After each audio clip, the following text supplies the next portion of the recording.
Salam dostlar, necəsiniz? Sınav sizinlə birlikdə necə mousunuzu özəlləşdirə biləcəyinizi göstərirəm. Microsoft Star'a 2 dəfə basırıq.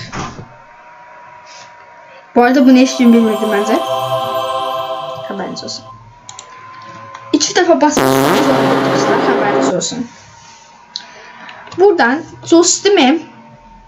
Sizinle birlikte yazdım. JAWS Tume. Bu İngilizce nereden? Geliyor kral. Sor yazırıq. Enter'a başlayırıq. Enter tuşuna girdim, haberiniz olsun sizin için. Buradan 2 tane var. Bu ikisinden birisini yükleyebilirsiniz. Ben size bunu göstereyim. Bu daha yaxşı. Ben niye yükleyeceğim? Ben bunu yüklemişim bak. Keşke bunu yüklüyorsunuz. Bak yükleme düğmesi burada. Yanında yükleme düğmesi var. Onu yükledikten sonra girdik.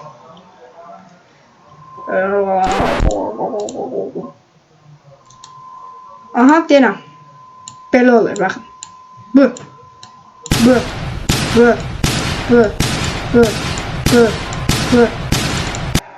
Buna girdikten sonra belə şeyler gəlir. Eğer bunlardan hoşunuza gəlməsə bir tanesi veya hamısı hoşunuza gəlməsə bir tanesi niye hoşunuza? Hamısı hoşunuza. Ben danışmayacağım inanacağım. Yani hoşunuza gəlməsə buradan get more. Buradan get more cursus yazısı var ya. Bakın. Oraya tıklayırsınız. Yandex'i düşünüyor. Oh my god! Yandex'te de buradan istediğiniz mesela Gumball var. Bunu tanımıyorum. Bunu da tanımıyorum. Yani bunlardan istediğinizi seçin. Mesela ben Brawl Stars istedim. Poco olmasın. Kaze olsun. Uygulamaya aça basırıq. Yükləmə edeyim bu arada. Ondan sonra buna bastığımızda bakın mouse'um, yani siz göremirsiniz. Böyle buradan da mouse'unu 3x'e basıp 4x'e basabilirsiniz. 5 kısa basabilirsiniz. 5 kısa size de basabilirsiniz. Buradan bildirimlere